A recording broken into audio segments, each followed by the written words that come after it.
Halo sahabatku. Selamat datang kembali di channel Cerita Momo. Tempatnya kisah-kisah drama kehidupan yang paling greget dan penuh pelajaran.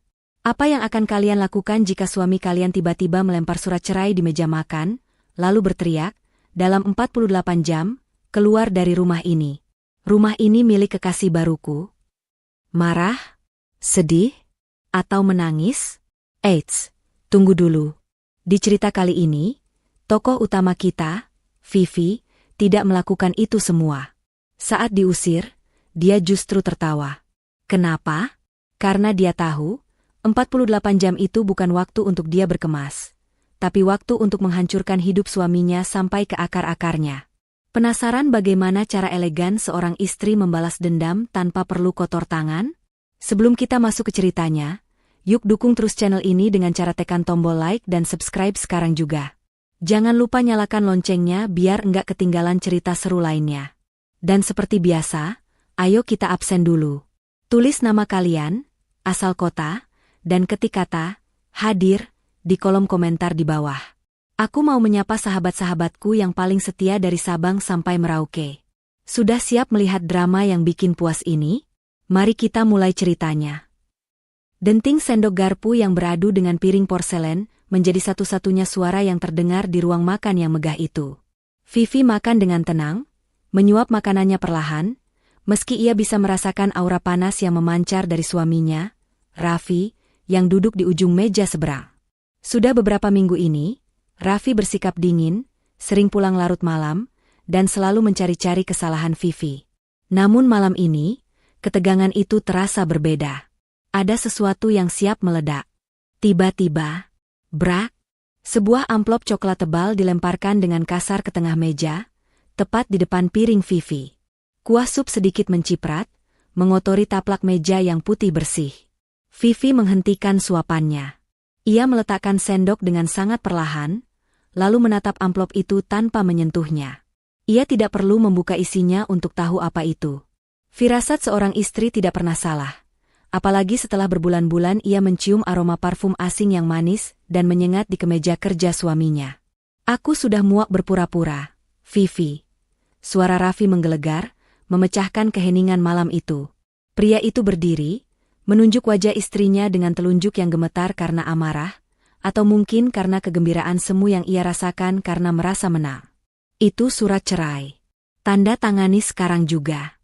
Aku tidak mau melihat wajahmu lagi di rumah ini. Vivi mengangkat wajahnya, menatap mata suaminya lekat-lekat. Tidak ada ketakutan di sana, hanya tatapan datar yang sulit diartikan. Ia mengambil tisu dan mengelap bibirnya dengan anggun. Cerai? Tanyanya pelan, nadanya datar seolah sedang membicarakan cuaca. Ya, cerai. Dan dengar baik-baik. Raffi mencondongkan tubuhnya ke depan, kedua tangannya bertumpu di meja, dan seringai licik perlahan muncul di bibirnya. Mulai detik ini, aku berikan kamu waktu 48 jam. Hanya 48 jam. Kemasi barang-barangmu yang tidak berharga itu dan keluar dari sini. Rumah ini sekarang resmi menjadi milik kekasih baruku, Bilqis. Nama itu akhirnya terucap. Bilqis. Wanita yang selama ini menjadi duri dalam daging pernikahan mereka. Raffi menatap istrinya dengan penuh kemenangan. Ia menunggu Vivi hancur. Ia menunggu air mata itu tumpah membasahi pipi. Ia menunggu Vivi bersimpu di kakinya, memohon agar tidak diceraikan, atau setidaknya memohon agar tidak diusir dari rumah yang telah mereka tempati selama 10 tahun itu. Raffi sudah menyiapkan 1000 kalimat hinaan untuk menolak permohonan Vivi. Namun, yang terjadi di detik berikutnya membuat Raffi terdiam kaku. Bahu Vivi berguncang. Bukan karena isak tangis yang menyayat hati, melainkan karena tawa.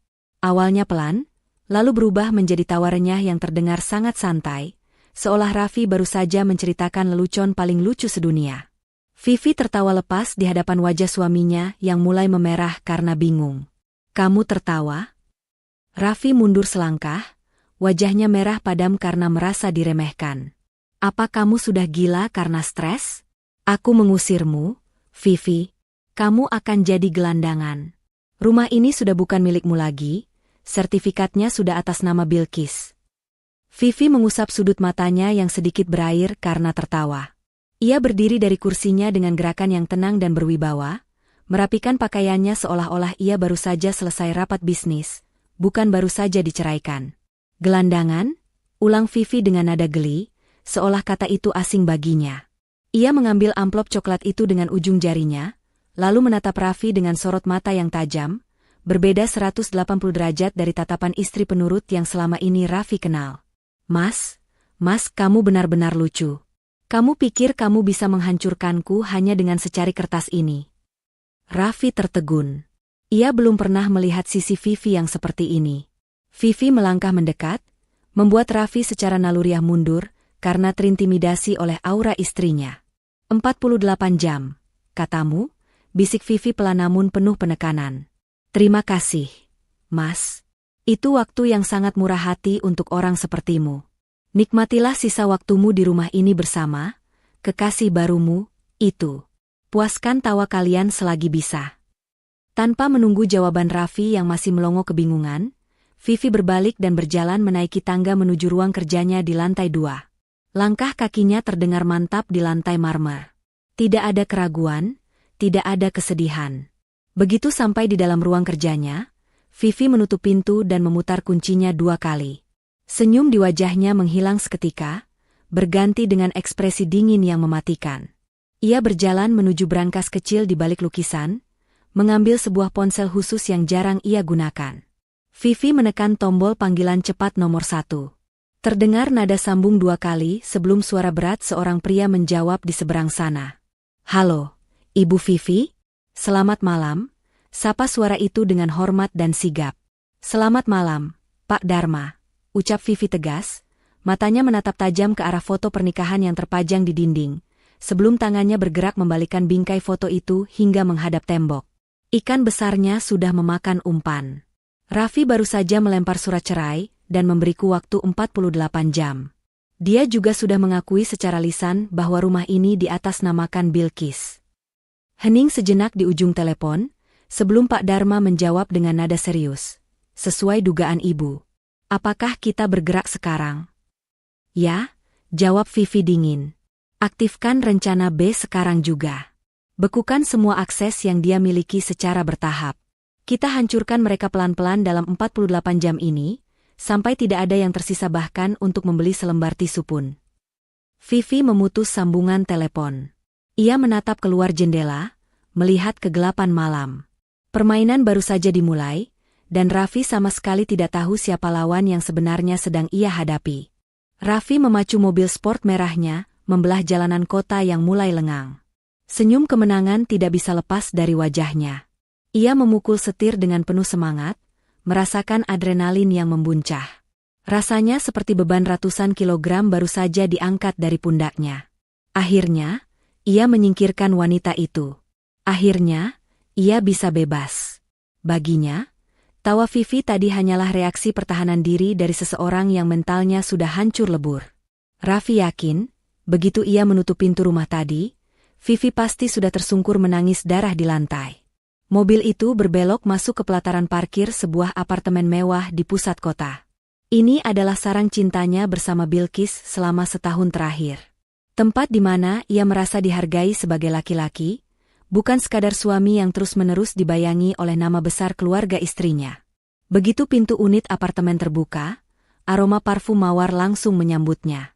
Bilqis, dengan gaun tidur sutra berwarna merah marun, berdiri di sana dengan wajah berbinar. Wanita itu tahu malam ini adalah malam penentuan. Sayang, seru Bilqis manja, langsung menghambur ke pelukan Raffi. Gimana? Kamu sudah bilang sama dia?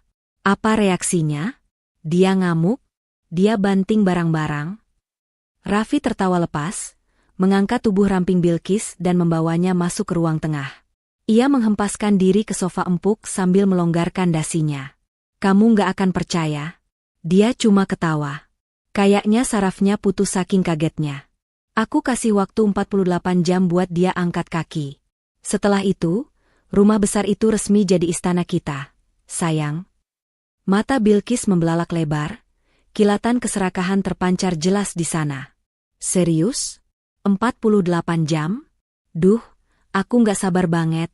Aku sudah punya daftar panjang renovasi yang mau aku lakuin. Pertama, aku mau buang semua lukisan kuno selera Vivi itu. Terus, kamar utamanya harus diganti total. Aku nggak mau tidur di kasur bekas dia.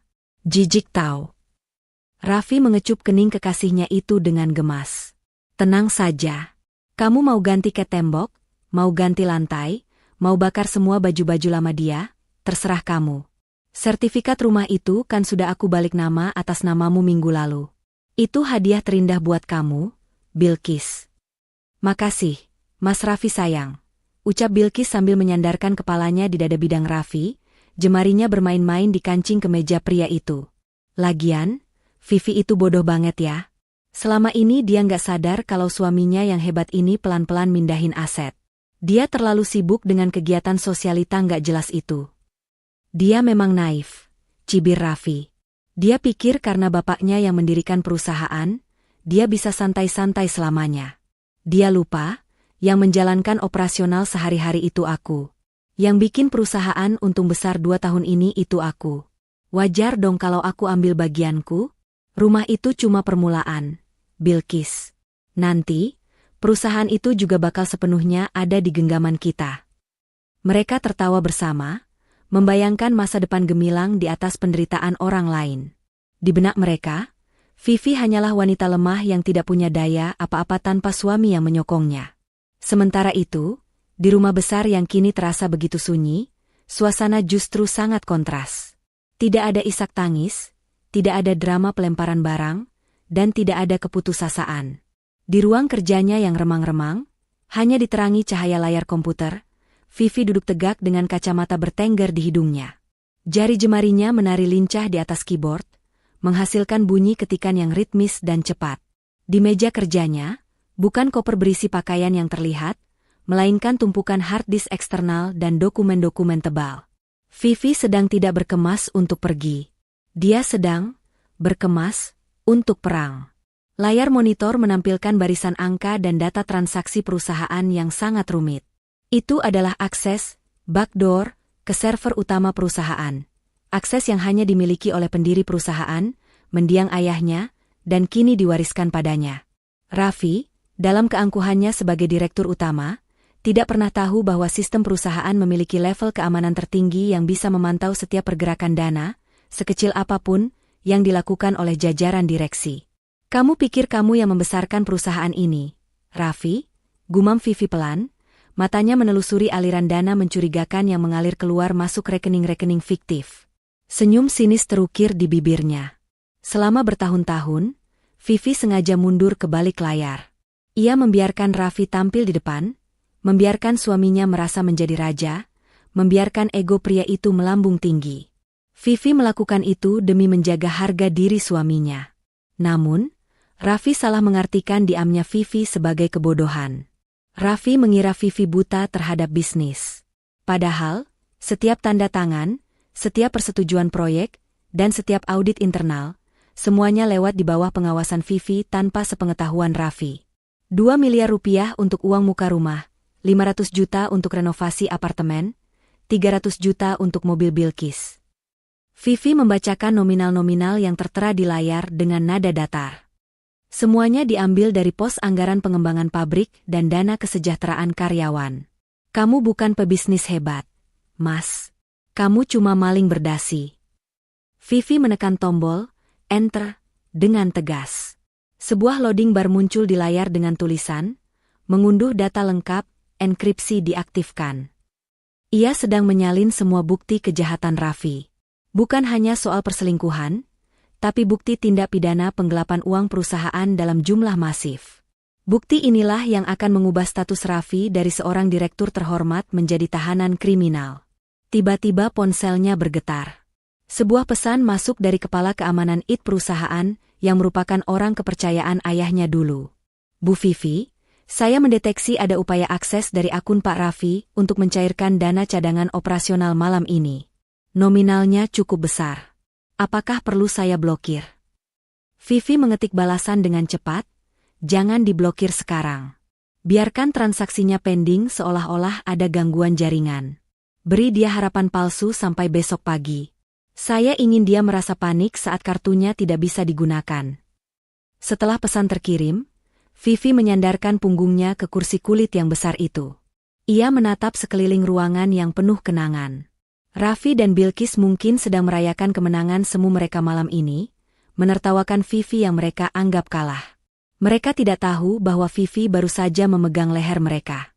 Waktu terus berjalan. Sisa waktu tinggal 46 jam lagi. Dan Vivi baru saja menyelesaikan langkah pertamanya. Matahari pagi baru saja menyapa kota ketika mobil sedan hitam Vivi meluncur keluar dari gerbang rumah.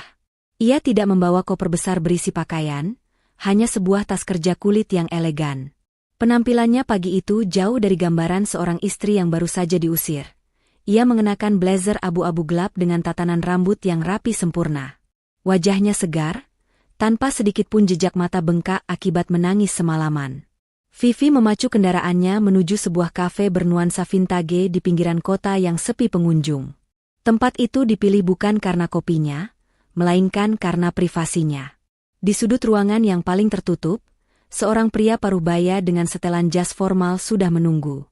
Itu Pak Dharma, pengacara senior kepercayaan mendiang ayah Vivi yang kini setia membantunya. "Selamat pagi, Bu Vivi," sapa Pak Dharma seraya berdiri dan mengangguk hormat saat Vivi mendekat. "Pagi, Pak. Maaf membuat Bapak menunggu," jawab Vivi seraya duduk dan langsung meletakkan ponselnya di meja. "Waktu saya tidak banyak. Tinggal 40 jam lagi sebelum batas waktu yang diberikan Raffi habis." Pak Dharma tersenyum tipis, lalu menyodorkan sebuah map tebal berwarna biru tua ke hadapan Vivi. "Sesuai instruksi Ibu semalam, tim saya sudah melakukan verifikasi final. Ini rekam jejak digital aliran dana yang keluar dari perusahaan dalam 6 bulan terakhir. Dan tebakan Ibu 100% akurat." Vivi membuka map itu. Matanya menyusuri barisan angka dan diagram alur transaksi yang rumit. Di sana terpampang jelas bagaimana Raffi memanipulasi laporan keuangan. Modusnya klasik namun rapi. Markup biaya vendor, proyek fiktif, hingga pembayaran konsultan palsu. Semua muara uang itu berakhir di satu rekening penampung yang kemudian ditransfer ke rekening pengembang properti mewah. Rumah di kawasan elit Pondok Indah itu dibeli tunai keras 2 bulan lalu, jelas Pak Dharma sambil menunjuk satu baris transaksi yang di stabilo kuning. Nilainya 25 miliar rupiah. Tapi, nama yang tertera di akta jual beli bukan Raffi Aditama, melainkan Bilqis Anggraeni. Vivi mendengus pelan, tangannya menelusuri nama gundik suaminya di atas kertas itu. Cerdas. Raffi pikir dengan menggunakan nama Bilqis, aset itu tidak akan terhitung sebagai harta gonogini jika kami bercerai. Dia pikir dia sedang mengamankan masa depannya. Tapi dia lupa satu hal fatal. "Bu," potong Pak Dharma dengan nada serius. "Sumber dananya. Karena uang yang dipakai untuk membeli rumah itu berasal dari hasil kejahatan, dalam hal ini penggelapan dana perusahaan, maka status rumah itu otomatis menjadi barang bukti tindak pidana pencucian uang atau money laundering." Pak Dharma menatap Vivi dengan kekaguman yang tidak ditutup-tutupi. "Saya harus akui, strategi Ibu sangat berisiko tapi brilian. Ibu tahu Raffi melakukan kecurangan ini sejak 6 bulan lalu, tapi Ibu diam saja. Ibu membiarkan dia terus mencuri. Kenapa?" Vivi menutup map itu perlahan, lalu menyesap teh hangat yang baru saja diantar pelayan. Matanya menatap lurus keluar jendela, seolah melihat bayangan Raffi yang sedang tertawa sombong di kejauhan. "Kalau saya menegurnya 6 bulan lalu saat dia baru mencuri 50 juta, dia hanya akan kena sanksi administratif, Pak. Paling parah cuma dipecat. Lalu dia bisa cari kerja di tempat lain dan memulai hidup baru dengan Bilqis," ujar Vivi tenang, namun dingin menusuk tulang. "Itu terlalu mudah. Itu bukan hukuman." Vivi mencondongkan tubuhnya sedikit. "Saya butuh dia melakukan kesalahan yang tidak bisa dimaafkan secara hukum. Saya butuh nominalnya cukup besar untuk membuatnya membusuk di penjara selama belasan tahun. Dan saya butuh dia melibatkan Bilqis dalam kejahatan ini secara legal." Pak Dharma mengangguk paham. Dan dengan membiarkan Raffi membelikan rumah itu atas nama Bilqis menggunakan uang curian, Ibu baru saja menjerat Nona Bilqis sebagai penadah pasif. Dia menikmati hasil kejahatan. Dia tidak bisa lagi bersembunyi sebagai korban ketidaktahuan.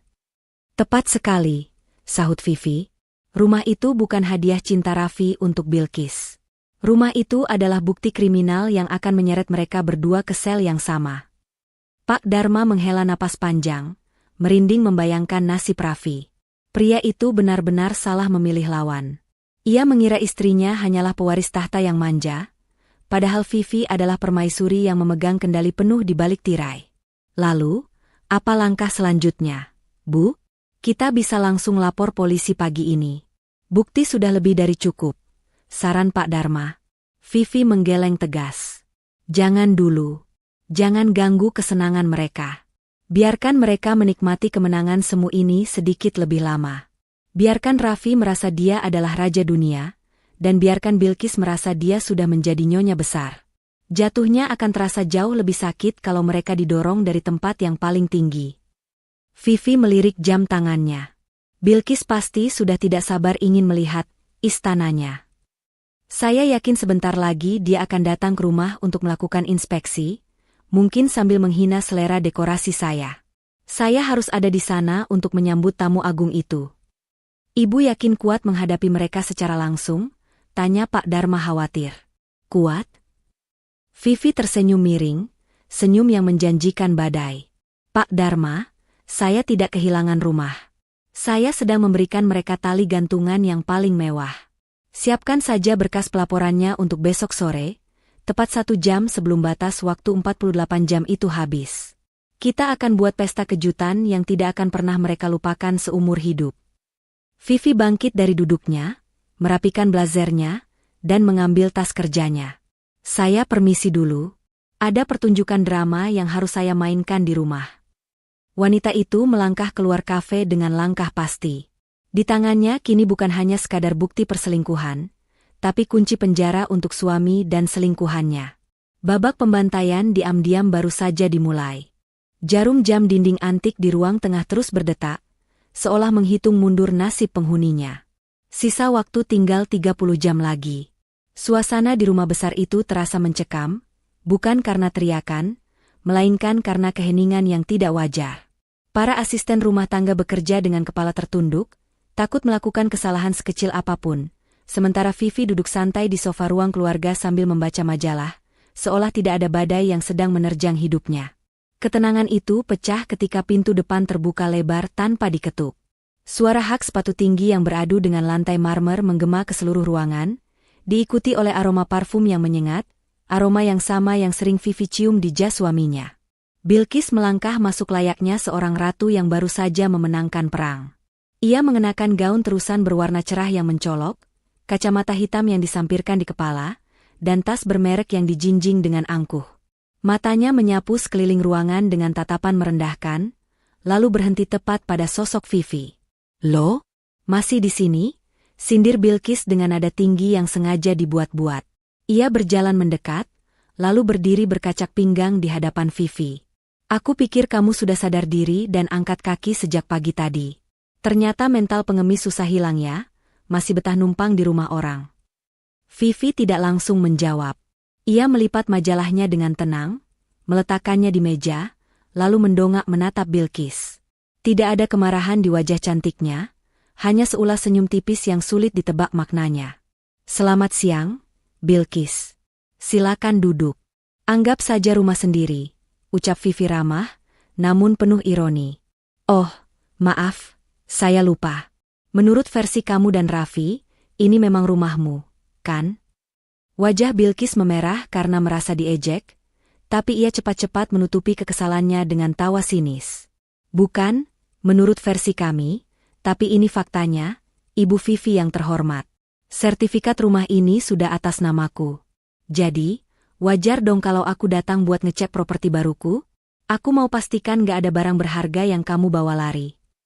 Bilqis mulai berjalan mengelilingi ruangan, menyentuh vas bunga kristal, meraba tirai sutra impor, dan menatap lukisan-lukisan mahal dengan tatapan tamak.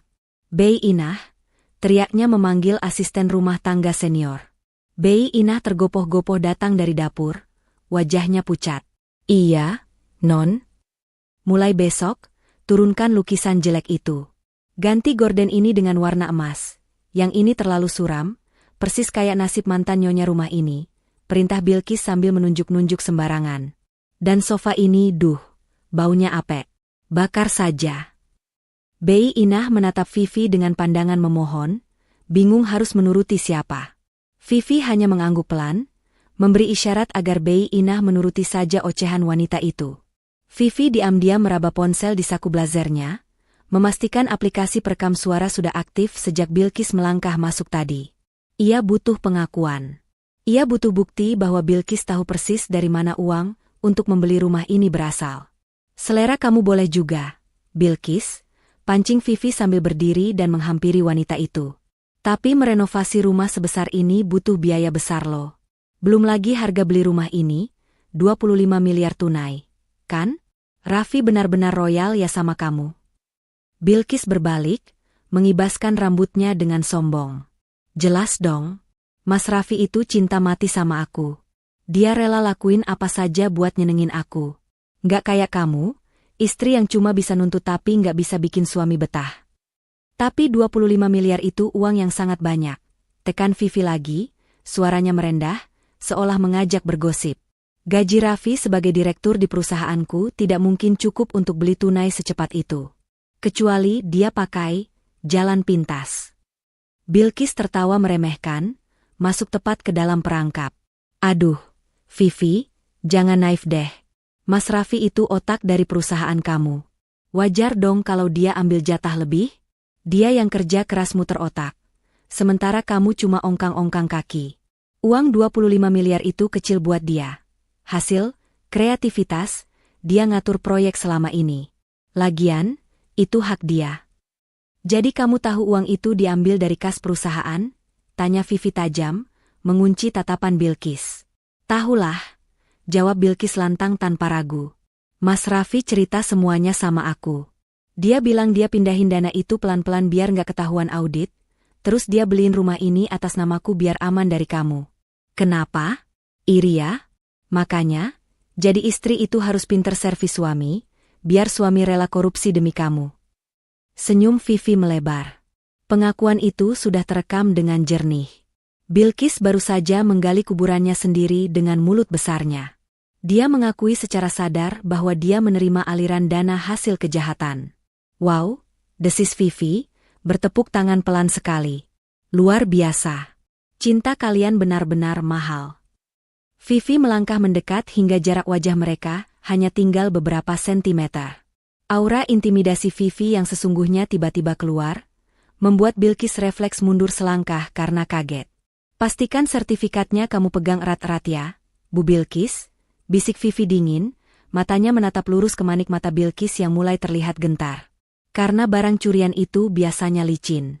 Jangan sampai nanti, tanganmu ikut kotor dan gak bisa dicuci bersih, bahkan dipenjara sekalipun. Maksudmu apa ngomong gitu?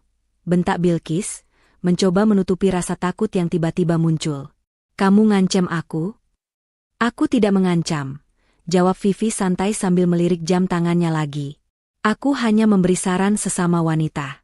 Sekarang, silakan lanjutkan menghayal tentang renovasi rumah ini. Nikmati waktumu selagi bisa. Karena kadang, mimpi indah itu bangunnya di tempat yang sangat tidak enak. Vivi berbalik badan, meninggalkan Bilqis yang berdiri terpaku di tengah ruangan dengan napas memburu. Bei Inah, panggil Vivi tanpa menoleh. Buatkan tamu kita minum. Kasihan, sepertinya tenggorokannya kering karena terlalu banyak bicara hal yang tidak perlu.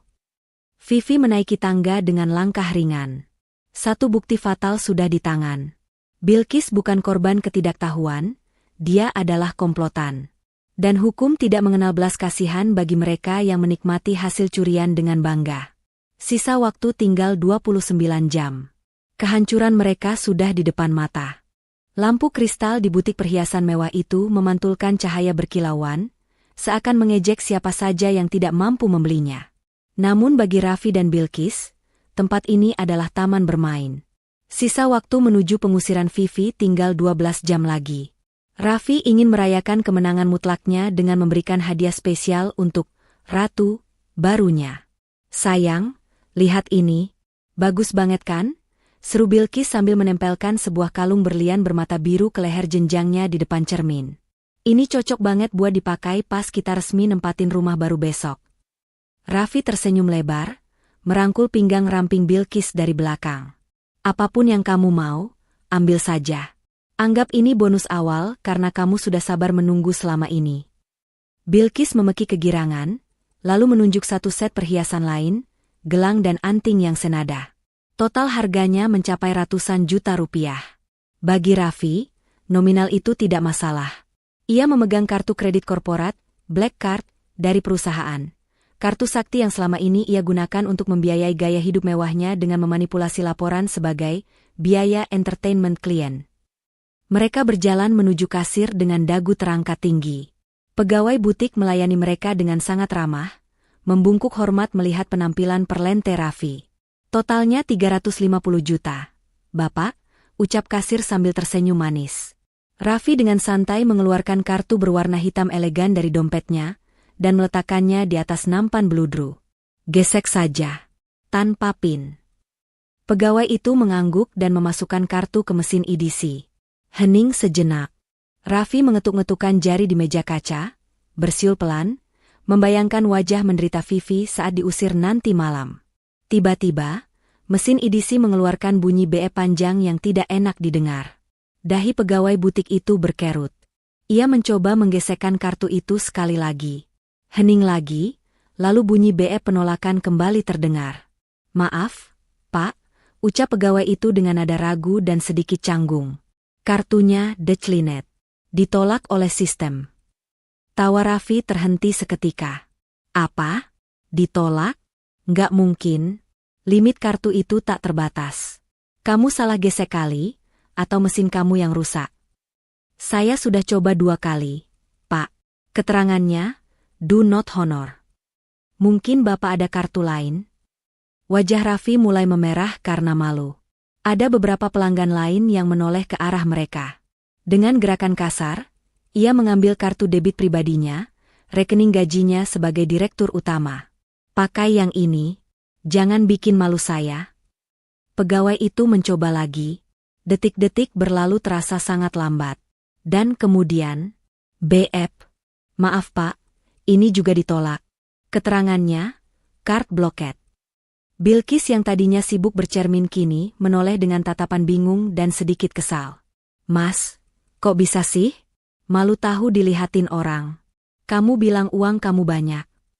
Sebentar, bentak Raffi, panik mulai menjalar di dadanya. Ia menyambar ponselnya dan segera menelepon manajer keuangan kantornya.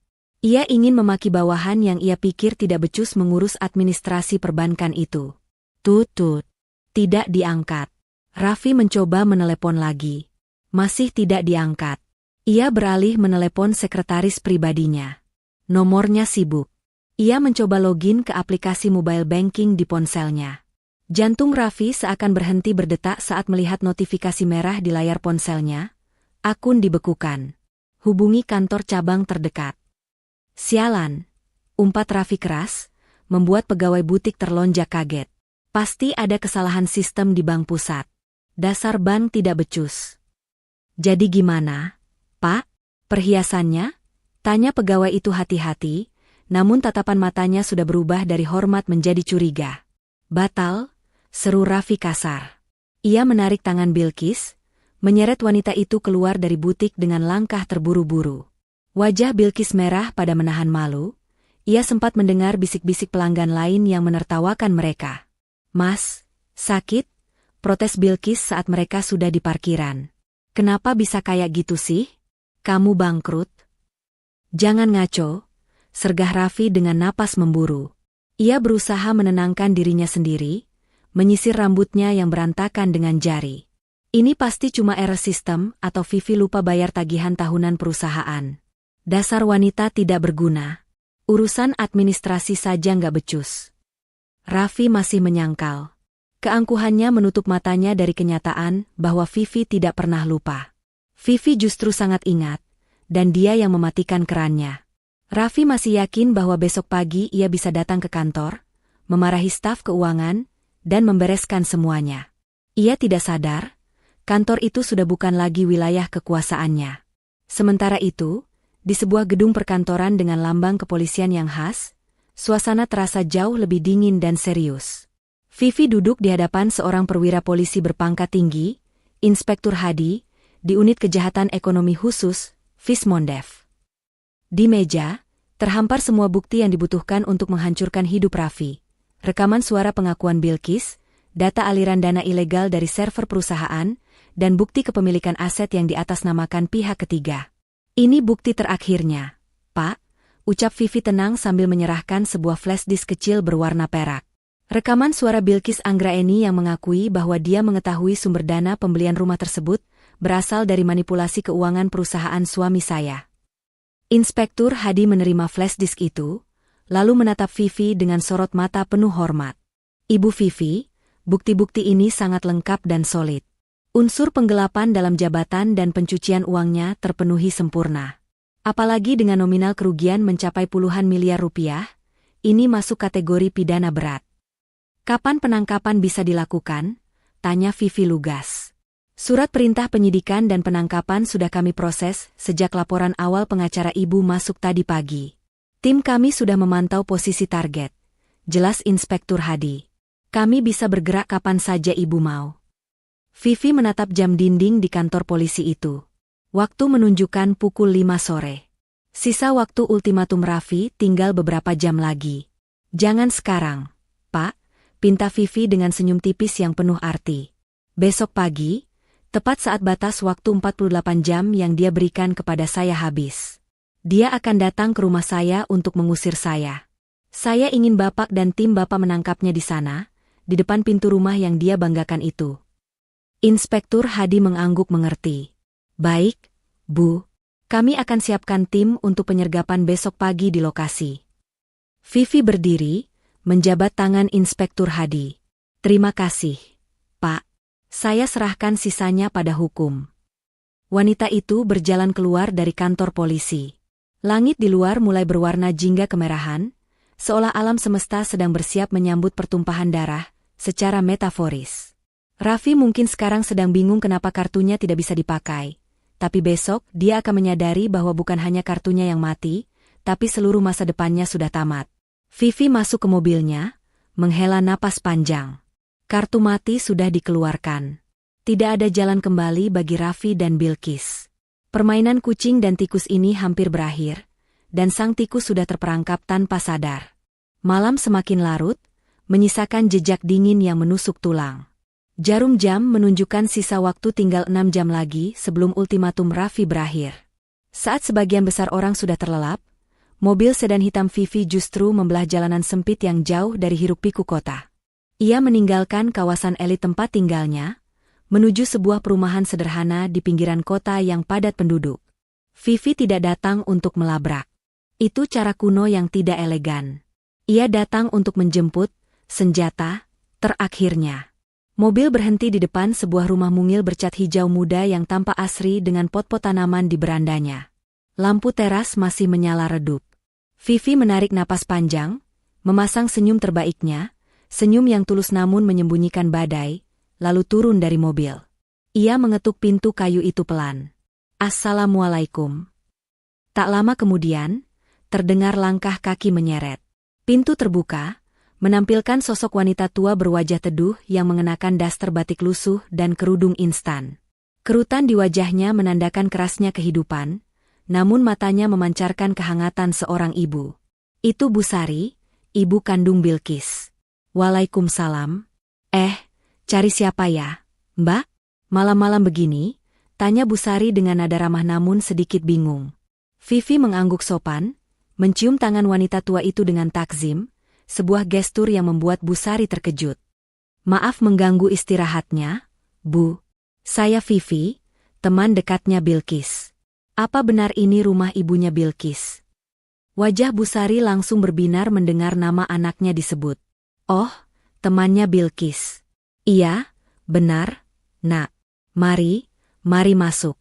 Duh, rumah ibu berantakan, maklum orang kampung. Vivi masuk ke dalam ruang tamu yang sempit namun bersih.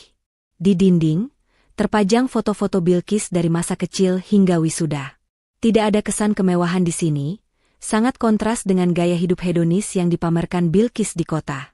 Ibu senang sekali ada teman Bilqis yang main ke sini, ujar Busari sambil menyuguhkan teh hangat di cangkir kits bergambar bunga. Bilqis itu jarang pulang, Nak Vivi. Katanya sibuk sekali kerja di perusahaan besar. Dia anak kebanggaan ibu. Tulang punggung keluarga sejak bapaknya meninggal. Vivi menyesap tehnya, merasakan ironi yang pahit. Bilqis memang pekerja keras, Bu, jawab Vivi diplomatis. Ngomong-ngomong, Bilqis sering cerita soal ibu. Katanya dia sayang sekali sama ibu. Mata Busari berkaca-kaca. Iya, alhamdulillah. Bulan lalu dia bilang mau nikah sama bosnya. Katanya calonnya itu duda kaya, istrinya meninggal karena sakit setahun lalu. Namanya Pak Raffi. Nak Vivi kenal? Jantung Vivi mencelos, namun ekspresinya tetap datar sempurna. Jadi begini narasi yang dibangun Bilqis. Membunuh karakter Vivi yang masih hidup demi memuluskan statusnya di mata sang ibu. Saya kenal Pak Raffi, Bu. Sangat kenal, jawab Vivi pelan. Justru itu tujuan saya datang ke sini malam-malam. Busari menatap Vivi antusias. Ada apa, Nak? Ada kabar baik dari Bilqis. Vivi meletakkan cangkirnya perlahan. Begini, Bu. Besok pagi adalah hari yang sangat spesial buat Bilqis dan Pak Raffi. Mereka akan menempati rumah baru mereka yang besar dan mewah. Bilqis ingin memberikan kejutan besar buat ibu. Dia ingin ibu hadir di sana besok pagi untuk syukuran dan melihat rumah barunya. Ya Allah. Busari menutup mulutnya karena kaget dan haru. Benarkah? Tapi Bilqis kok enggak telepon ibu? Namanya juga kejutan, Bu. Kalau dia bilang, bukan kejutan dong, kilah Vivi dengan nada meyakinkan. Bilqis minta tolong saya untuk menjemput ibu besok pagi-pagi sekali. Dia ingin saat dia sampai di rumah barunya, ibu sudah ada di sana menyambut dia. Dia ingin restu ibu jadi yang pertama masuk rumah itu. Air mata bahagia menetes di pipi keriput Busari. Wanita tua yang lugu itu tidak tahu bahwa ia sedang diundang ke medan perang, bukan ke pesta syukuran. Ia tidak tahu bahwa anak kebanggaannya bukanlah calon istri terhormat, melainkan wanita simpanan yang sebentar lagi akan dipermalukan. Ibu mau, Nak Vivi. Ibu mau sekali, ucap Busari terbata-bata. Ibu akan pakai baju terbaik ibu. Ibu sudah siapkan kebaya lama ibu buat pernikahan Bilqis nanti. Vivi merasakan sedikit rasa bersalah menusuk hatinya melihat ketulusan wanita tua itu. Tapi ia segera menepisnya. Ini bukan salah Vivi. Ini akibat dari kebohongan bertumpuk yang dibangun Bilqis sendiri. Vivi hanya membuka tirai agar Busari melihat siapa anaknya yang sebenarnya. Kadang, kebenaran itu menyakitkan, tapi lebih baik daripada hidup dalam ilusi dosa. Bagus kalau begitu, Bu. Besok jam 7 pagi supir saya akan jemput ibu ya. Ibu siap-siap saja, kata Vivi sambil bangkit berdiri. Ia menyelipkan sebuah amplop berisi uang tunai ke tangan Busari. Ini titipan dari Bilqis, buat bekal ibu besok. Duh, Nak, nggak usah repot-repot. Tolak Busari, tapi Vivi memaksanya menerima. Terima saja, Bu, itu hak ibu. Vivi berpamitan. Saat ia melangkah keluar menuju mobilnya, ia melihat Busari melambai dari pintu dengan wajah penuh harap dan doa. Di balik kemudi, Vivi mencengkeram setir erat-erat. Maafkan saya, Busari, gumam Vivi lirih saat mobilnya mulai bergerak menjauh. Ibu wanita baik, tapi ibu harus tahu kalau anak ibu sudah menjadi monster. Dan besok, ibu yang akan menjadi hakim terakhir untuk menghancurkan mentalnya. Sisa waktu tinggal beberapa jam lagi menuju fajar. Semua bidak catur sudah berada di posisinya. Polisi sudah siaga, bukti sudah lengkap, dan kini, saksi kunci yang paling emosional sudah diamankan. Raffi dan Bilqis mungkin sedang tidur nyenyak sekarang, memimpikan rumah mewah itu. Mereka tidak sadar, saat matahari terbit nanti, mimpi itu akan berubah menjadi mimpi buruk yang nyata. Vivi memacu mobilnya kembali ke kota.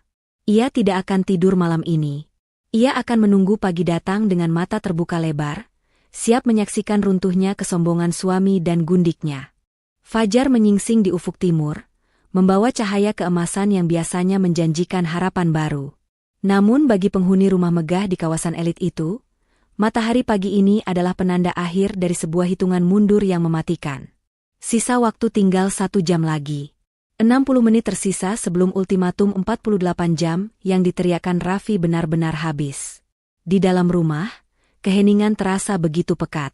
Tidak ada kardus-kardus berserakan, tidak ada koper yang ditumpuk di ruang tamu, dan tidak ada kesibukan layaknya orang yang hendak pindah rumah. Lantai marmer itu bersih mengkilap. Vas bunga tertata rapi dengan mawar segar yang baru diganti subuh tadi, dan aroma kopi Arabica yang harum memenuhi udara. Vivi berdiri di balik tirai jendela lantai 2, menatap jalanan kompleks yang masih sepi dengan cangkir kopi di tangannya. Ia mengenakan gaun terusan berwarna biru dongker yang elegan, wajahnya dipulas makeup tipis yang menonjolkan ketegasannya. Ia terlihat seperti nyonya rumah yang siap menyambut tamu agung, bukan istri yang siap terusir. Di belakangnya, di sudut ruangan yang tidak terlihat dari jendela, 2 orang petugas kepolisian berpakaian preman duduk tenang, sambil memeriksa senjata api mereka yang terselip di balik jaket. Mereka datang.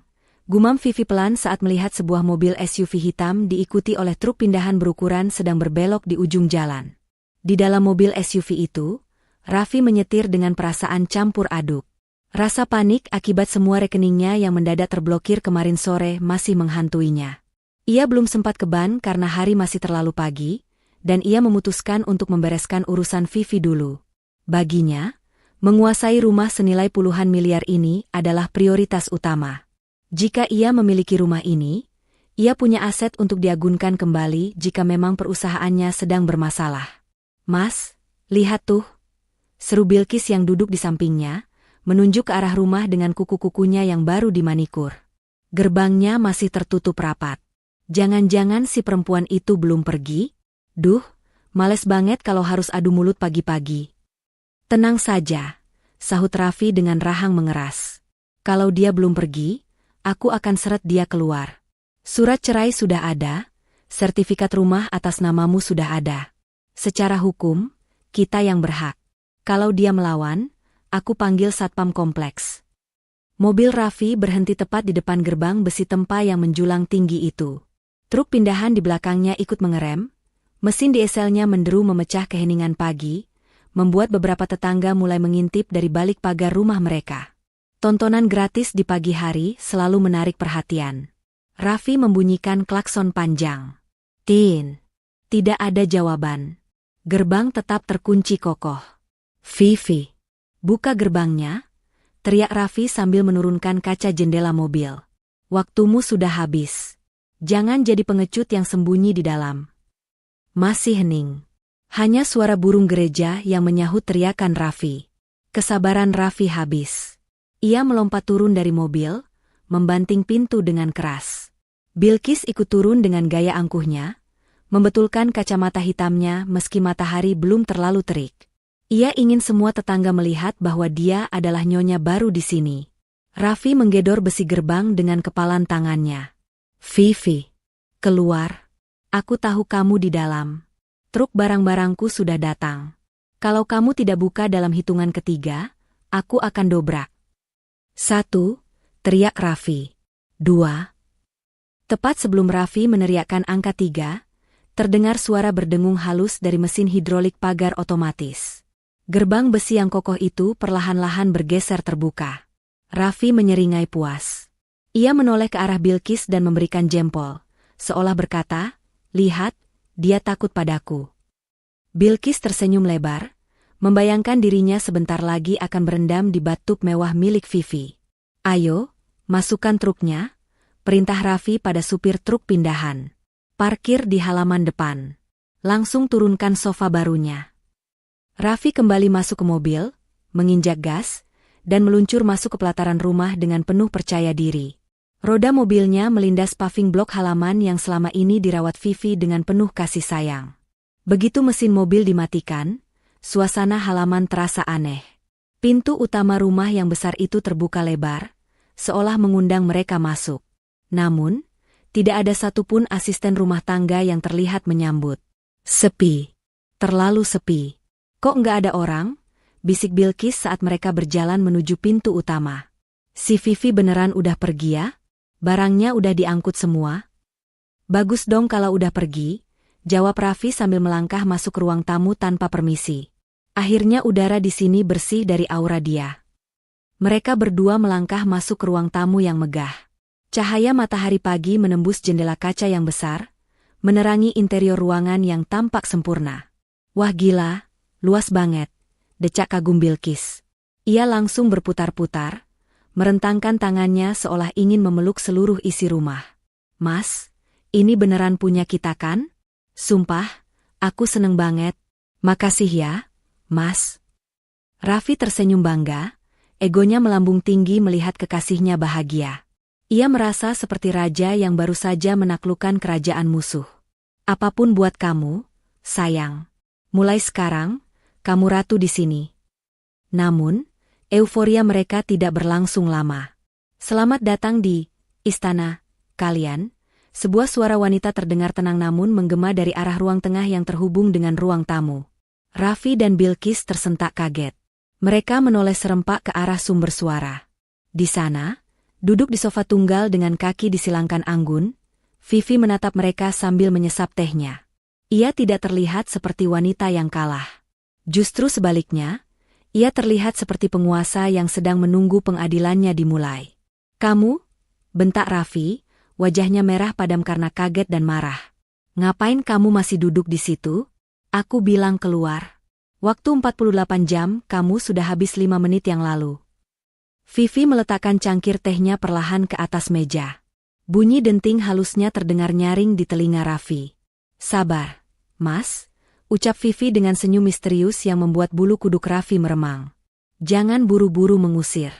Aku cuma mau menyambut tamu-tamu istimewaku sebelum aku pergi.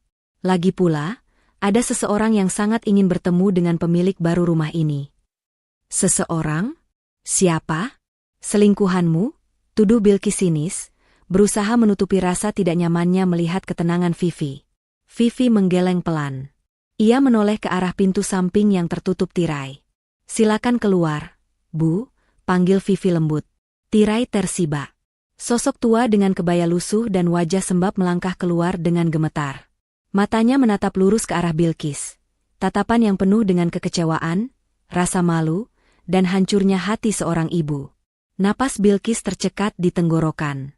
Kakinya lemas seketika. Ibu, desis Bilqis, suaranya nyaris tak terdengar. Wajah angkuhnya runtuh dalam sekejap, berganti dengan pucat pasi seputih kertas. Jebakan telah tertutup sempurna. Tikus-tikus itu kini terperangkap di dalam kandang, dan mereka baru saja menyadari bahwa umpan yang mereka kejar selama ini adalah racun yang mematikan. Keheningan di ruang tamu itu pecah bukan oleh teriakan, melainkan oleh isak tangis yang terdengar menyayat hati. Bu Sari, wanita tua yang selama ini dibanggakan Bilqis sebagai alasan ia bekerja keras di kota, kini berdiri dengan tubuh gemetar hebat. Ia tidak memeluk anaknya. Ia justru mundur selangkah ketika Bilqis mencoba mendekat dengan tangan terulur. Ibu, dengerin Bilqis dulu. Suara Bilqis tercekat, air mata mulai merusak riasan wajahnya yang tebal. Ini salah paham. Ibu jangan percaya omongan perempuan itu. Perempuan itu? Bu Sari menatap anaknya dengan tatapan asing, seolah ia tidak mengenali darah dagingnya sendiri. Suaranya parau, penuh luka. Perempuan itu yang menjemput ibu, Nak. Dia yang bilang kalau kamu mau kasih kejutan rumah baru. Dia sopan, dia baik. Tapi ternyata, rumah ini rumah dia? Suami yang kamu banggakan itu suami dia? Bu Sari menunjuk Raffi yang masih berdiri patung dengan wajah bingung bercampur kesal. Jadi ini pekerjaanmu di kota, Kis? Menghancurkan rumah tangga orang? Merebut hak orang lain? Ibu tidak pernah mengajarkan kamu jadi pencuri. Cukup, bentak Raffi keras, membuat Bu Sari tersentak kaget. Pria itu menatap tajam ke arah Vivi, mengabaikan drama ibu dan anak di hadapannya. Vivi, apa-apaan ini? Kamu sengaja bawa orang tua kampung ini ke sini buat bikin drama? Kamu pikir aku bakal luluh? Nggak akan. Sekarang usir mereka semua, dan kamu juga angkat kaki. Mendengar ibunya disebut orang tua kampung, wajah Bilqis menegang. Ia menatap Raffi dengan pandangan tidak percaya. Selama ini Raffi selalu berkata manis tentang keluarganya. Berjanji akan memberangkatkan ibunya umrah, tapi hari ini topeng itu terlepas. Vivi tertawa pelan, tawa yang dingin dan menusuk. Ia bangkit dari sofa, berjalan perlahan mendekati Raffi. "Jaga mulutmu, Mas," ucap Vivi tenang. "Wanita yang kamu hina itu adalah ibu dari pemilik rumah ini secara sertifikat. Harusnya kamu hormat. Atau mungkin, kamu memang tidak punya rasa hormat pada siapapun, termasuk pada hukum." Raffi mendengus remeh. "Hukum? Jangan melucu. Secara hukum sertifikat rumah ini sah milik Bilqis. Aku membelinya, dan aku memberikannya padanya. Polisi manapun gak akan bisa usir kami." "Oh, ya?" Vivi mengangkat alisnya. "Kalau begitu, mari kita tanya langsung pada ahlinya." Vivi menepuk tangannya 2 kali. Pintu yang menghubungkan ruang tamu dengan ruang kerja di lantai bawah terbuka. Langkah kaki tegap terdengar mendekat. Inspektur Hadi, lengkap dengan seragam dinasnya dan didampingi 3 orang petugas, muncul di hadapan mereka. Aura otoritas langsung memenuhi ruangan itu, membuat oksigen terasa menipis bagi Raffi dan Bilqis. Wajah Raffi pucat pasi. Ia mengenali seragam itu. Itu bukan polisi patroli biasa, itu lambang reserse kriminal khusus. Kakinya refleks mundur selangkah, menabrak meja hias. "Selamat pagi, Pak Raffi Aditama," sapa Inspektur Hadi dengan nada datar namun tegas. "Dan Saudari Bilqis Anggraeni." "Ada apa ini, Pak?" tanya Raffi terbata-bata, keringat dingin mulai bercucuran di pelipisnya. "Kenapa ada polisi di rumah saya? Istri saya yang panggil? Ini masalah rumah tangga, Pak, tidak bisa dicampuri polisi." "Ini bukan masalah rumah tangga, Pak," jawab Inspektur Hadi sambil mengeluarkan selembar surat perintah penangkapan dari saku seragamnya. "Ini masalah tindak pidana korporasi, penggelapan dalam jabatan, dan pencucian uang atau money laundering." Raffi ternganga. "Pencucian uang? Bapak gila. Saya direktur utama. Uang saya halal. Uang Bapak berasal dari manipulasi laporan keuangan PT Wira Sentosa selama 2 tahun terakhir dengan total kerugian negara dan perusahaan mencapai 45 miliar rupiah." Inspektur Hadi membacakan tuduhan itu dengan lancar tanpa melihat kertas. "Dan bukti terkuatnya ada di sini, di rumah ini." Inspektur Hadi menunjuk ke sekeliling ruangan, lalu tatapannya berhenti pada Bilqis yang kini mematung di samping ibunya. "Saudari Bilqis," lanjut Inspektur Hadi, "rumah ini dibeli tunai seharga 25 miliar rupiah menggunakan dana hasil kejahatan tersebut, namun diatasnamakan saudari untuk menyamarkan asal-usul uangnya. Dalam Undang-Undang Tindak Pidana Pencucian Uang, saudari bukan hanya saksi. Saudari adalah pelaku pasif yang menikmati hasil kejahatan." Dunia Bilqis runtuh seketika. Lututnya lemas, dan ia ambruk ke lantai marmer yang dingin. Ia menatap sertifikat rumah yang sempat ia banggakan dalam pikirannya. Kini sertifikat itu tak ubahnya tiket menuju neraka. "Enggak, Pak. Saya nggak tahu apa-apa," jerit Bilqis histeris, air matanya tumpah ruah. Ia merangkak memeluk kaki ibunya. "Bu, tolong Kis, Bu. Kis nggak tahu kalau uangnya curian. Mas Raffi bilang itu uang bonus dia. Sumpah, Bu." Bu Sari hanya bisa menangis. Tubuhnya terguncang hebat, tidak sanggup melihat anaknya yang kini tampak begitu menyedihkan. Ia memalingkan wajah, hatinya hancur berkeping-keping. Raffi yang mulai panik berusaha mencari celah. Ia menatap Vivi dengan tatapan memohon yang menyedihkan, harga dirinya lenyap tak bersisa. "Vivi, sayang, tolong jelaskan sama mereka. Ini salah paham, kan? Kamu pasti salah lihat data. Kita bisa bicarakan ini baik-baik. Aku suamimu, Enam. Ayah dari anak-anak kita nanti. Kamu nggak tega kan lihat aku di penjara?" Vivi menatap suaminya dengan sorot mata jijik, seolah sedang melihat kotoran yang menempel di sepatu mahalnya. "Suami?" ulang Vivi tajam. "Suami yang kemarin melempar surat cerai ke mukaku? Suami yang memberiku waktu 48 jam untuk jadi gelandangan? Maaf, Mas. Waktumu sudah habis. Sekarang giliran kamu yang menikmati fasilitas negara. Tenang saja, di penjara nanti kamu nggak perlu pusing mikirin cicilan rumah. Semuanya gratis." Raffi hendak maju menerjang Vivi karena marah, tapi 2 petugas polisi dengan sigap memelintir tangannya ke belakang. Bunyi klik logam yang dingin terdengar mengerikan saat borgol terpasang di pergelangan tangan Raffi.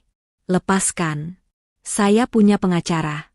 Saya bisa bayar kalian, teriak Raffi meronta-ronta seperti orang gila. Hak Anda untuk diam dan menghubungi pengacara, ucap Inspektur Hadi tenang. Bawa mereka.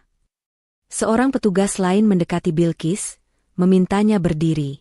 Bilqis menggeleng-geleng kuat, menolak diborgol. Mas Raffi, tanggung jawab. Kamu bilang rumah ini aman. Kamu bilang ini punya aku. Kenapa aku ikut ditangkap? Raffi yang sedang diseret keluar hanya bisa menunduk. Tidak berani menatap wajah kekasihnya yang kini penuh kebencian.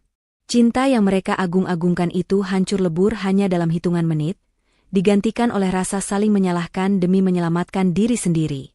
Vivi berdiri tegak menyaksikan pemandangan itu. Ia melihat Bilqis digiring keluar sambil terus menoleh ke arah Busari, memohon ampun. Namun, nasi sudah menjadi bubur. Busari, panggil Vivi pelan setelah polisi membawa Raffi dan Bilqis keluar. Wanita tua itu masih terduduk di sofa, wajahnya tertutup kedua telapak tangan. Vivi duduk di sampingnya, tidak menyentuhnya, hanya memberikan ruang.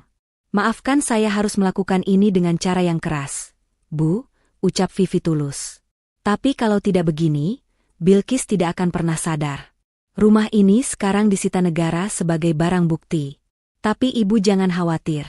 Supir saya akan mengantar Ibu pulang ke desa. Dan saya pastikan kebutuhan Ibu terjamin selama proses hukum Bilqis berjalan. Busari menurunkan tangannya, menatap Vivi dengan mata sembab. Terima kasih, Nak Vivi. Ibu malu. Ibu malu sekali punya anak seperti dia. Kamu orang baik, Nak. Maafkan Bilqis. Vivi mengangguk pelan. Ia tidak membenci Busari. Ibu itu hanyalah korban lain dari keserakahan Raffi dan Bilqis. Di luar, sirine mobil polisi mulai meraung, memecah ketenangan pagi kompleks elit itu. Tetangga-tetangga yang penasaran kini berkerumun di depan pagar, menyaksikan direktur utama yang sombong dan gundiknya digelandang masuk ke dalam mobil tahanan. Vivi berjalan keluar menuju teras. Ia menarik napas panjang, menghirup udara pagi yang kini terasa jauh lebih segar. Rumah mewah di belakangnya kini kosong melompong. Benda mati itu telah menjadi saksi bisu kejatuhan rajanya. 48 jam yang Raffi berikan, ternyata adalah hitungan mundur menuju kiamat kecil bagi dirinya sendiri. Suara dentingan besi yang beradu dengan kunci gembok menggema lorong sempit yang pengap itu. Bunyi itu terdengar jauh lebih mengerikan dibandingkan teriakan Raffi sebelumnya. Jeruji besi berwarna kelabu yang berkarat kini menjadi pemandangan barunya, menggantikan dinding marmer dan kaca jendela apartemen mewah yang biasa ia nikmati. Raffi mencengkeram besi dingin itu dengan kedua tangannya. Matanya nanar menatap petugas yang baru saja menguncinya di dalam sel tahanan sementara.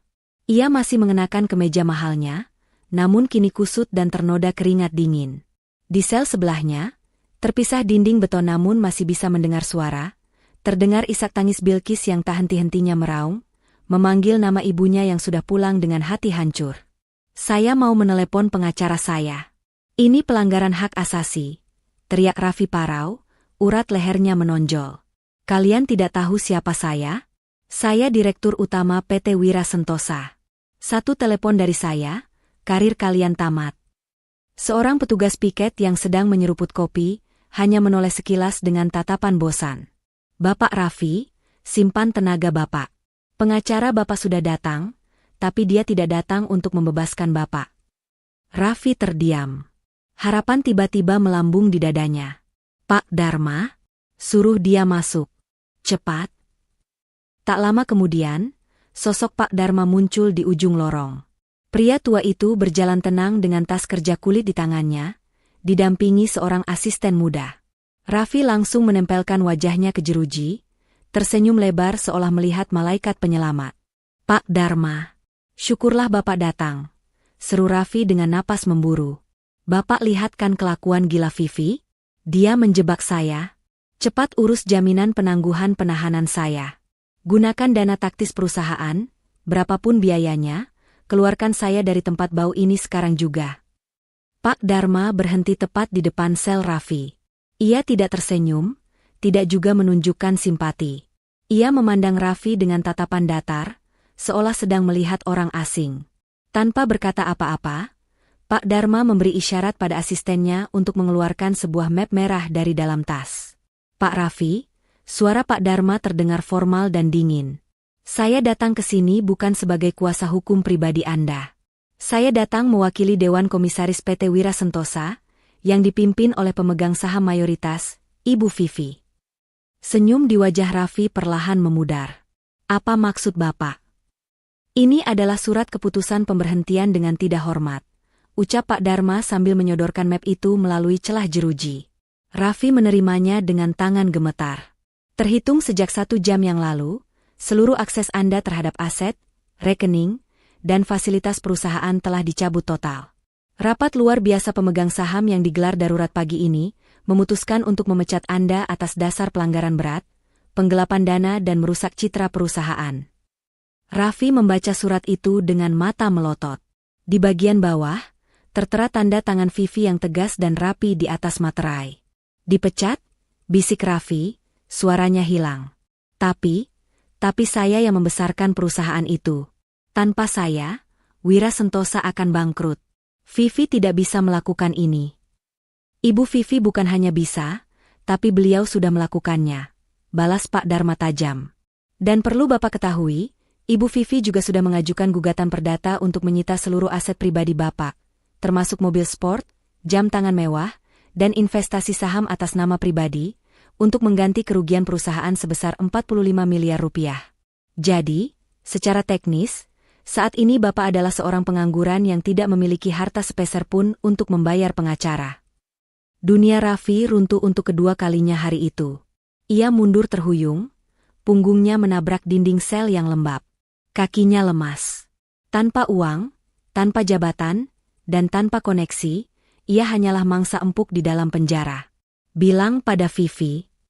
Raffi mendesis, air mata kemarahan dan ketakutan mulai menggenang. Bilang padanya aku suaminya. Dia tidak boleh sekejam ini. Kekejaman adalah saat Bapak melempar surat cerai dan mengusir istri Bapak yang setia demi seorang wanita simpanan. Potong Pak Dharma telak. Ibu Vivi hanya mengembalikan apa yang Bapak mulai. Selamat menikmati fasilitas baru Bapak. Pak Dharma berbalik badan dan melangkah pergi, mengabaikan teriakan Raffi yang memanggil-manggil namanya dengan putus asa.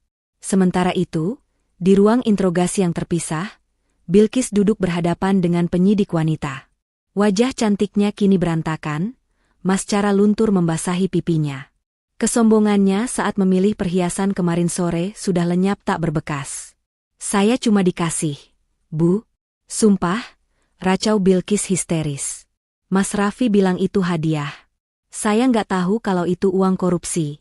Saya korban, Bu. Mas Raffi yang jahat, dia yang nipu saya.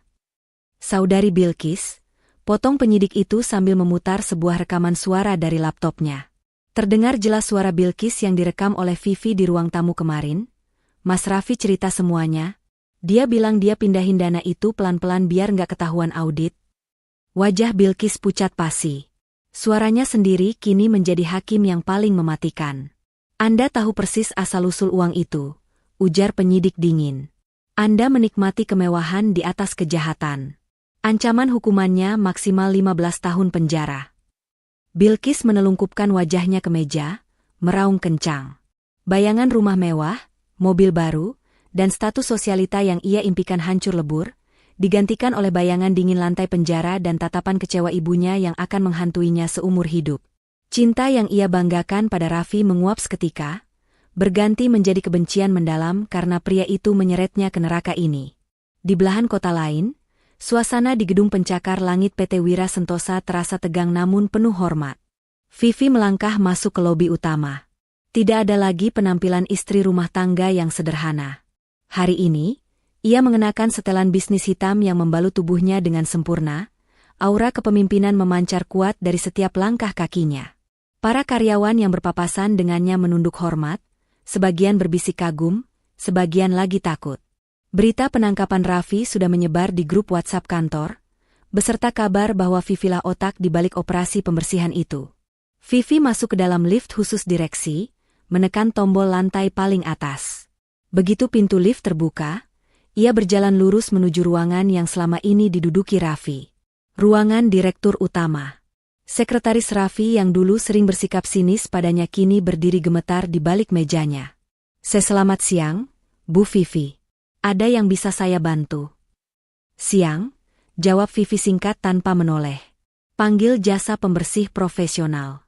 Saya ingin semua barang-barang Raffi dikeluarkan dari ruangan ini dalam waktu 1 jam. Ganti kursinya, ganti mejanya, ganti karpetnya. Saya tidak mau mencium sisa-sisa pengkhianat di ruangan saya. Baik, Bu. Segera saya laksanakan. Vivi masuk ke dalam ruangan besar itu. Ia berdiri di depan jendela kaca raksasa yang menampilkan pemandangan kota Jakarta dari ketinggian.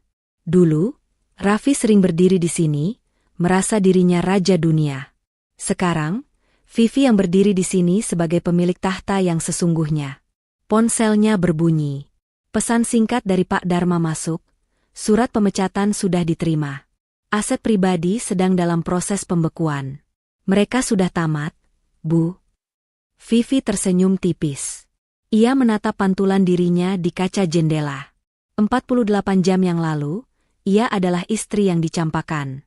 Sekarang, ia adalah CEO yang baru saja membersihkan perusahaannya dari parasit. Realitas memang menghantam keras, tapi bagi Vivi, hantamannya adalah sebuah kemenangan mutlak. Ia duduk di kursi besar itu, meski belum diganti, ia merasa perlu merasakannya sebentar. Vivi mengambil bingkai foto Raffi yang masih ada di meja, menatapnya sebentar, lalu membuangnya ke tempat sampah di bawah meja dengan gerakan santai. Sampah harus berada di tempatnya, gumam Vivi pelan. Babak ini telah berakhir. Raffi dan Bilqis kini harus menghadapi dunia nyata yang kejam tanpa uang dan kekuasaan. Sementara Vivi siap melangkah ke masa depan yang bersih tanpa beban masa lalu. 30 hari telah berlalu sejak drama pengusiran di pagi buta itu. Waktu yang cukup singkat bagi bumi untuk berputar, namun terasa seperti seabad bagi penghuni sel Blok C di rumah tahanan Salemba. Raffi duduk di sudut sel yang lembab, menatap nanar ke arah pintu besi. Tubuhnya kurus, matanya cekung, dan rambutnya yang dulu selalu tertata rapi kini mulai memanjang tak terurus. Ia menunggu. Setiap hari Selasa adalah jadwal kunjungan, dan setiap Selasa pula ia berharap nama, Vivi, akan dipanggil oleh sipir penjara. Ia ingin meminta maaf. Ia ingin memohon. Ia ingin bilang bahwa ia hilaf. Raffi Aditama, teriak sipir dari ujung lorong. Jantung Raffi berdegup kencang. Ia langsung melompat berdiri, merapikan baju tahanannya yang lusuh. Harapan itu melambung tinggi. Vivi pasti datang. Istrinya itu wanita yang lembut, pasti dia tidak tega membiarkannya membusuk di sini selamanya. Namun, ketika ia sampai di ruang kunjungan yang dipisahkan oleh kaca tebal, bahunya merosot lemas. Bukan wanita cantik dengan senyum menenangkan yang duduk di sana, melainkan Pak Dharma, yang menatapnya dengan wajah datar tanpa ekspresi. Mana Vivi? Tanya Raffi parau, tangannya menempel di kaca. Kenapa dia nggak datang? Pak, saya mau bicara sama istri saya. Pak Dharma membuka tas kerjanya, mengeluarkan sebuah map hijau dan menempelkannya ke kaca. Mantan istri, Pak Raffi. Pengadilan Agama baru saja mengetuk palu pagi ini. Gugatan cerai Ibu Vivi dikabulkan secara fair stake karena Anda sedang dalam masa penahanan dan bukti perselingkuhan serta KDRT psikis sudah tak terbantahkan. Raffi menatap akta cerai itu dengan pandangan kabur. Nggak mungkin. Vivi cinta mati sama saya. Cinta itu mati tepat saat Bapak melempar surat cerai dan mengusirnya demi wanita lain. Jawab Pak Dharma dingin. Oh ya, satu hal lagi. Rumah di Pondok Indah itu, aset yang Bapak banggakan dan Bapak jadikan alasan untuk mengusir Ibu Vivi. Kenapa dengan rumah itu? Itu masih bisa diselamatkan kan? Tanya Raffi dengan sisa-sisa keserakahannya. Rumah itu sudah disita negara sebagai barang bukti pencucian uang. Namun, karena Ibu Vivi membuktikan bahwa sebagian dana pembeliannya juga berasal dari uang pribadinya yang Bapak curi, pengadilan memberikan hak prioritas pada Ibu Vivi untuk membelinya kembali atau melelangnya. Jelas Pak Dharma. Bilang sama Vivi, ambil rumah itu. Seru Raffi. Setidaknya kalau aku bebas nanti, aku masih punya tempat tinggal. Pak Dharma tertawa kecil, tawa yang kering. Bapak masih bermimpi? Ibu Vivi menolak rumah itu. Beliau bilang, rumah itu kotor. Beliau sudah memerintahkan saya untuk melelang rumah itu, dan seluruh hasil penjualannya disumbangkan ke panti sosial untuk korban kekerasan rumah tangga. Beliau tidak menginginkan 1 rupiah pun uang dari jejak Bapak. Raffi terduduk lemas di kursinya. Harapan terakhirnya untuk memiliki sandaran hidup telah musnah. Dan Bilqis? Tanya Raffi pelan, nyaris tak terdengar. Bilqis dituntut 5 tahun penjara. Ibunya, Bu Sari, sudah pulang ke kampung dan sakit keras karena menanggung malu.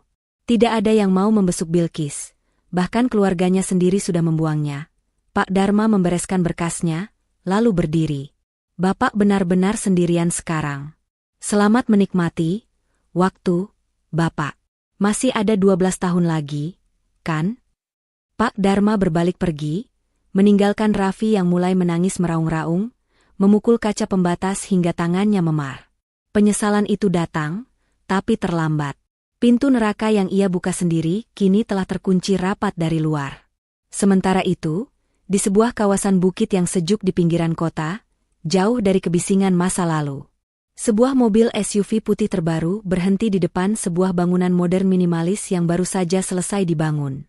Arsitekturnya elegan, didominasi kaca besar yang menghadap langsung ke pemandangan gunung. Ini bukan rumah mewah pamer harta seperti selera Raffi dan Bilqis. Ini adalah rumah peristirahatan yang tenang, simbol dari kedamaian. Vivi turun dari mobilnya. Ia melepas kacamata hitamnya, membiarkan angin pegunungan menerpa wajahnya yang segar. Tidak ada lagi beban di pundaknya. Perusahaannya kini berjalan lancar setelah dibersihkan dari tikus-tikus berdasi. Ia berjalan menuju beranda, di mana seorang kontraktor muda sedang menunggunya dengan kunci di tangan. Sudah siap huni, Bu Vivi, sapa kontraktor itu ramah. Sesuai desain Ibu.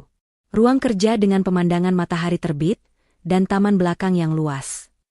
Terima kasih, ucap Vivi tulus sambil menerima kunci itu. Ponsel Vivi bergetar. Sebuah pesan masuk dari Pak Dharma. Sudah selesai, Bu. Dia menangis. Lelang rumah lama sedang diproses. Vivi membaca pesan itu sekilas, lalu menekan tombol hapus. Ia tidak membalasnya. Ia tidak perlu tahu bagaimana penderitaan Raffi. Baginya, Raffi dan Bilqis hanyalah bab lama di buku yang sudah ia tutup dan ia bakar. Vivi melangkah masuk ke dalam rumah barunya. Ruangan itu kosong, tapi terasa penuh. Penuh dengan harapan, penuh dengan kebebasan, dan penuh dengan harga diri yang berhasil ia rebut kembali. Ia berdiri di tengah ruang tamu, merentangkan kedua tangannya, dan menarik napas dalam-dalam. 48 jam. Gumam Vivi sambil tersenyum tipis. Raffi memberiku waktu 48 jam untuk menangis dan pergi. Tapi aku menggunakan 48 jam itu untuk mengambil kembali hidupku. Vivi berjalan ke jendela besar, menatap matahari yang mulai meninggi.